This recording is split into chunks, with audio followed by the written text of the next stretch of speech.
Hey guys, it's Tombox. Thanks for tuning into MST.TV's set analysis for Eternity Code. This is part 1 where we cover all the secret rare and all the hype cards. You know, shoutouts to Italian YUGIOH for leaking it all out. And for those of us in North America, we won't be getting this product probably until like June. So are you going to personally purchase the cards from Europe just so that you can get your hands on it? But I kind of want to address the fact that we don't have any events going on. In fact, a lot of the events have been canceled. Just to restate, this is something that's been announced, I guess last week or a couple weeks ago.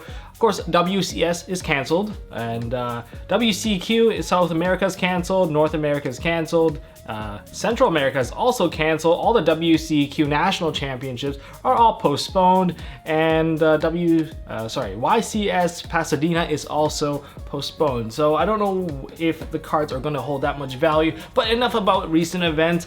You guys want to see all the secret rares, and we'll talk about it, and we're going to do the usual how bad is Tombox at guessing their price point. So make sure you guys hit that thumbs up, hit subscribe, ding notification bell if you want to see the part 2 and 3 where we dig into the nitty gritty niche cards and perhaps some of the archetypes that you are personally invested in.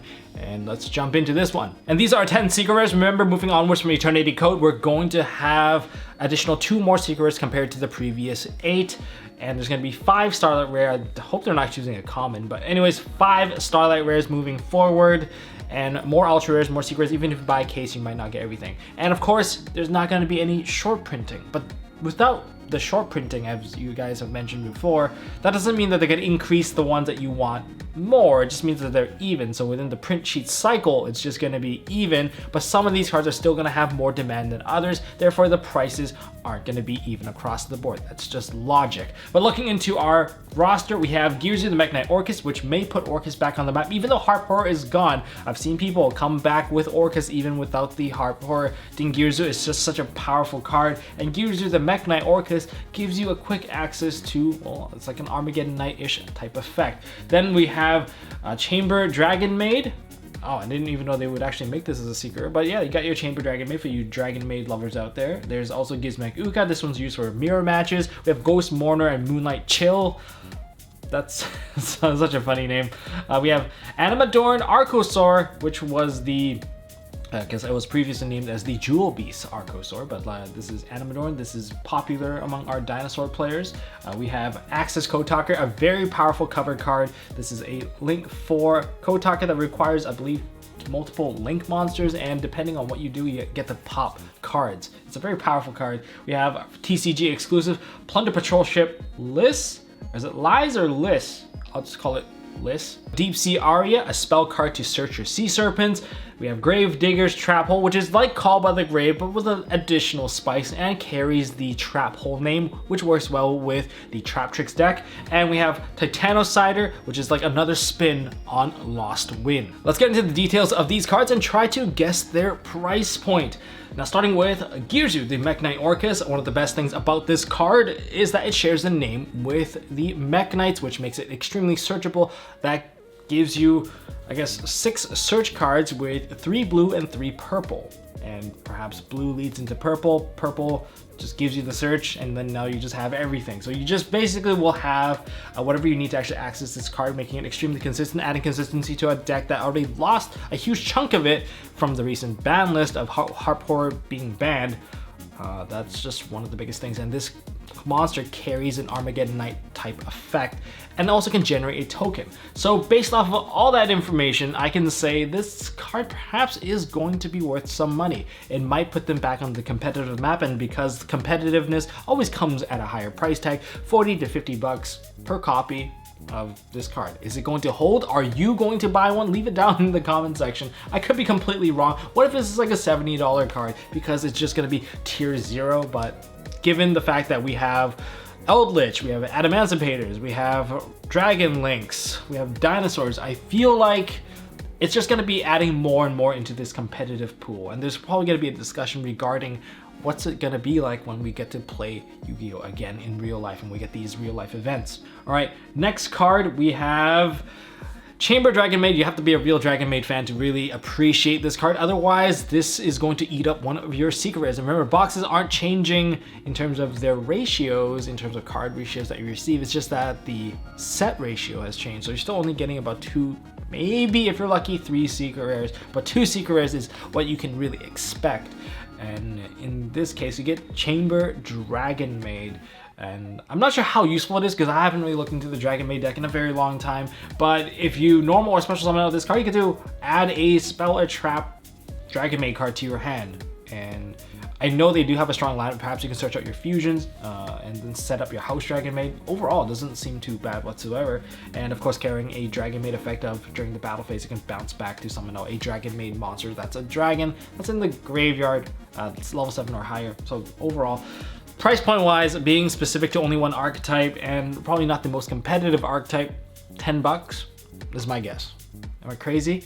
If you're a DRAGONMAID fan, I'll probably sell it to you for $20 because you want it so much, and it's likely what the vendors would do to you. Especially when trading with someone and you ask for a card, they know that you want to get the card more than they want to sell it, and they're just gonna jack up the price on you. It's just how it is. Next we have GIASI.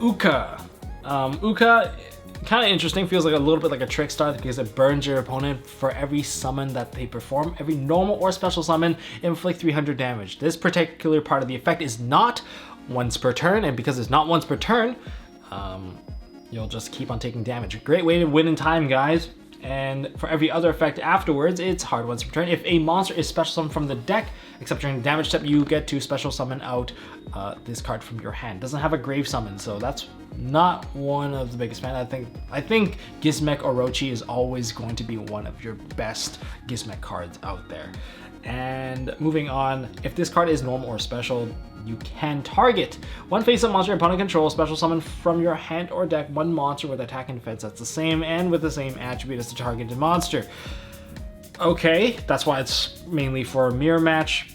If your opponent summons something from the deck whatsoever, and then this card triggers as Chain Link 1, maybe you target a Stratos, and then Stratos gets summoned out as, well, the last thing that happened. Stratos will activate, maybe you have some level of disruption against your opponent, or maybe even set up some defense so you don't get OTK'd. That's just my assumption. Price point wise, being a Gizmek card, $15 to $20, it doesn't seem too impressive. I'm not sure which deck would actually use this naturally in the main deck. And like, why don't I just play Gizmek Orochi instead? Unless this card really has that much value. If you're playing like a level 7 base deck, maybe you're trying to make Big Eye, perhaps that's something that you can consider. Next we have the Ghost Girl of the set, and it also comes in Starlight Rare, so well, I guess we'll try to guess both price points. If your opponent special summons a monster face up, you can discard this card, then target one of those face-up monsters, negate its effect until the end of this turn. Also, if that face-up monster leaves the field this turn, the player who controlled it takes damage equal to its original attack. Okay, this card is just a weirder impermanence. I think impermanence holds better timing overall because, yeah, this is just a weaker impermanence in my book because this one is a trigger-based effect. Unlike most of the other Ghost Girls, which are all basically quick effects, this one is a trigger, but it does imply a burn effect where if you're playing in time and you think your opponent's gonna push it into a draw, this will kind of just force it into the draw at that point. I don't know how much value does it serve, or is it gonna create a liability, or I feel like this might be a bit of a ruling nightmare in terms of policy and player ethics if it gets to time and you're using this particular card, because you'll be rushing your opponent in most cases, which they will probably do whatever they can to, well, not be rushed. Price point wise, this one comes in Starlight Rare as well. So secret rare, honestly, this Ghost Girl's not really that great. Like, you can even play Veiler as a substitute. There's Impermanence, Forbidden Chalice. I'm gonna say 25 to 40-ish, within that range. And if you're gonna be Starlight Rare, Starlight is gonna just be collectible, so it's gonna be like maybe like a $300 Starlight Rare when you get the chance to play it. But you're probably not even gonna play at that point. That's just my guess. Next we have AMIRADORNED ARCHOSAUR, the level 1 Jewel Dinosaur, light. And I guess the easiest thing to point out is that it can be summoned out from Miscellaneousaurus by Miscellaneousaurus just banishing itself. Very powerful stuff right from the get-go. It's very consistent. I think dinosaur decks are going to really appreciate this card because if this card is normal or special summon, you get to destroy a dinosaur monster in your hand or face up on the field, which lets you pop stuff like Baby Ceratosaurus or Pteranodon, and that's just going to continue your combo. This is a very powerful combo piece.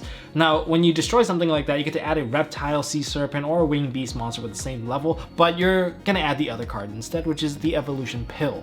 So you get to add evolution pills, you get to get free search. So this card plus a miscellaneous, or rather Miscellaneousaurus with a Baby Ceratosaurus can lead into this card summoning out from Miscellaneousaurus, and since you're protected throughout the main phase, everything else is basically free at this point. You're going to activate, pop the card in your hand, Baby Ceratosaurus, and search a pill, and then you also special summon out the Oviraptor. Oviraptor is going to activate and perhaps add a card to your hand. So overall, you just net plus a couple of cards along the way. Since it's such a powerful card, and I think this is easily a 3-up for like a dinosaur-based deck. Man, can you imagine if Thunder Dragons were still around and this card was here? I think everyone would just play Miscellaneousaurus just to play Dino Thunder because it's just so quick.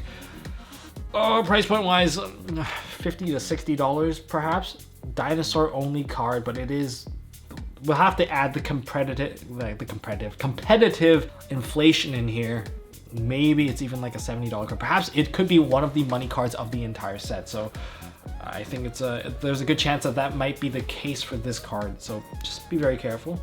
Next we have ACCESSCODE Talker. ACCESSCODE Talker being a Link 4 that only requires 2 effect monsters. If this card is Link Summon, target 1 Link monster that was used for the Link material, and this card gains attack equal to its Link rating times 1,000. That attack gain is permanent, so it's going to be a pretty big monster.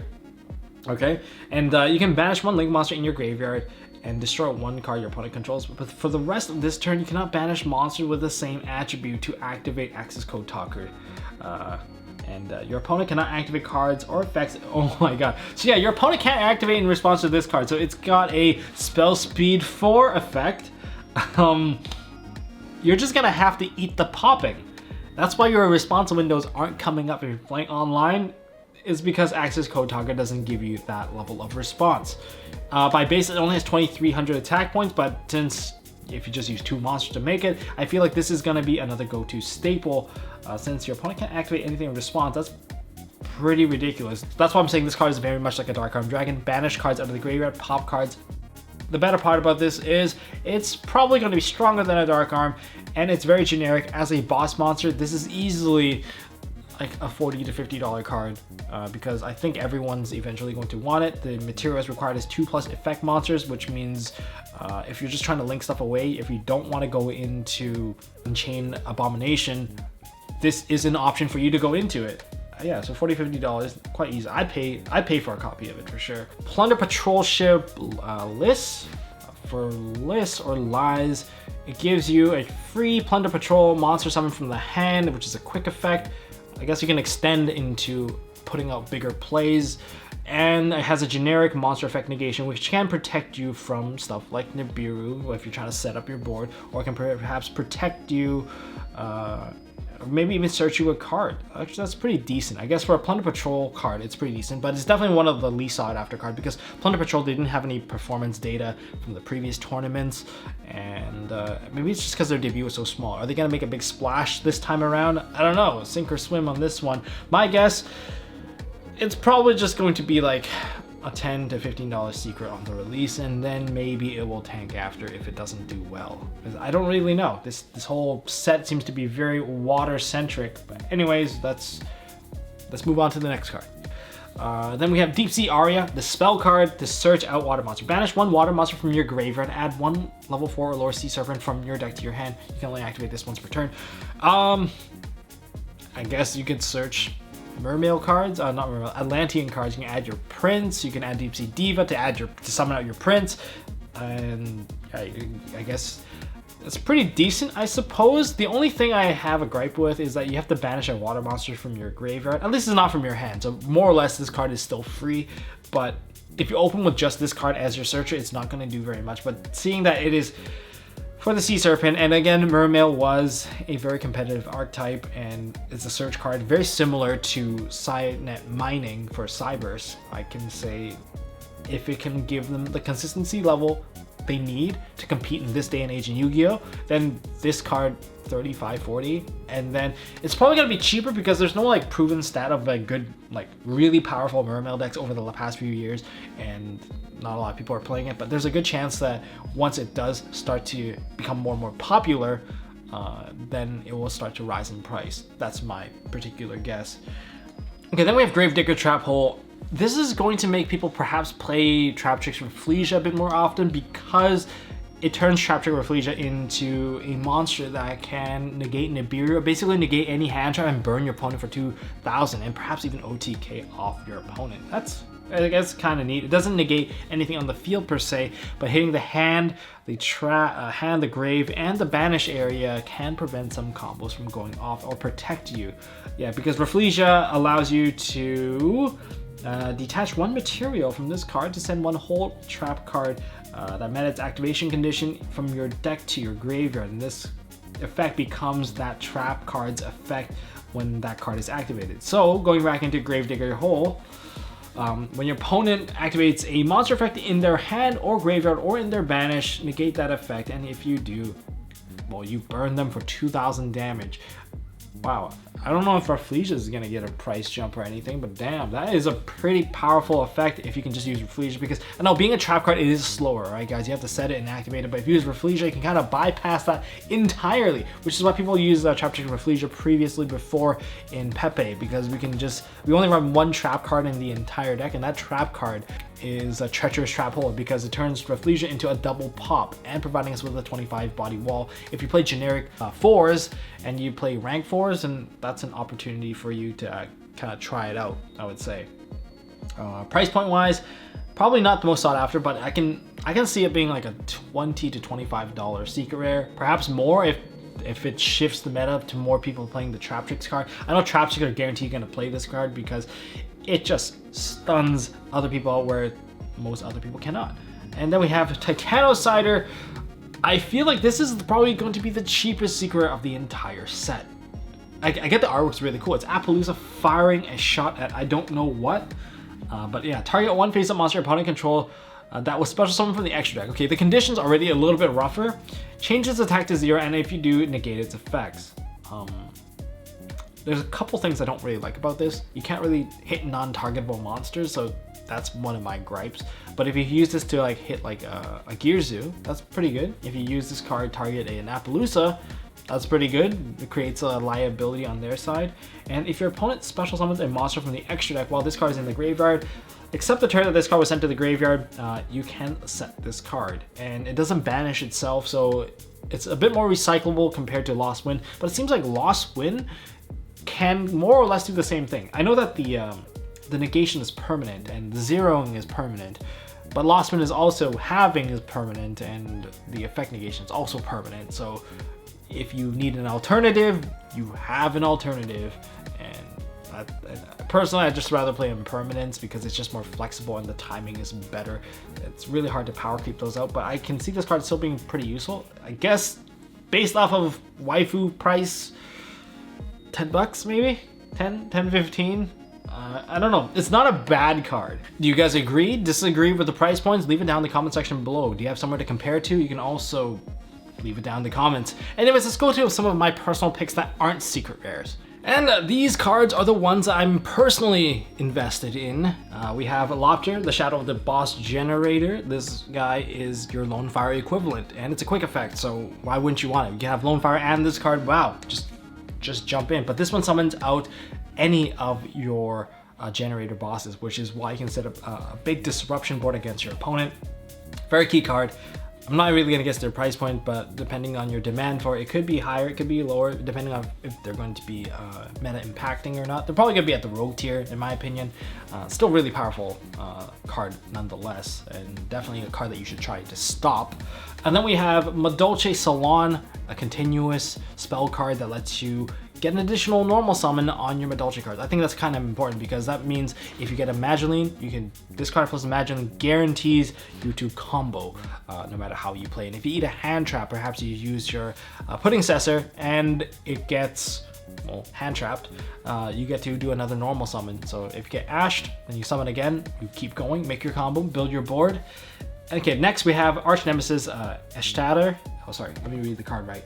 We have SECERTS or SECERTS. Man, hard word. I like this card because, not because of the Arch Nemesis or the Nemesis archetype, but I like it for 3-access Dragon Link. If you can get access to this card and you can just blow up a certain type on the field and make sure that your opponent cannot summon that type, I think it's pretty ridiculous. The summon condition is banish 3 monsters of different types, but the BA variant of 3-access Dragon Link automatically generates a bunch of different types for you anyways. You have dragons, you have fiends, and you have fairies. And you even have warriors if you want to go into like the curious and everything. But yeah, you just have everything available at your disposal. If there's a way to actually turbo out this card, I would definitely try it out myself. And it's protected from card effect destruction. So yeah, I like it. Then we have Link Cross and the ARCHOSAUR ARCHOSAUR. This is going to change the way that we play Christian Hackliffenbrax, because if you can go to Hackliffenbrax, you can draw 3 cards out of your deck and you don't really have to put the cards back. It's kind of like the next YUGIOH play that is a plus rather than just is a +3 rather than a +1.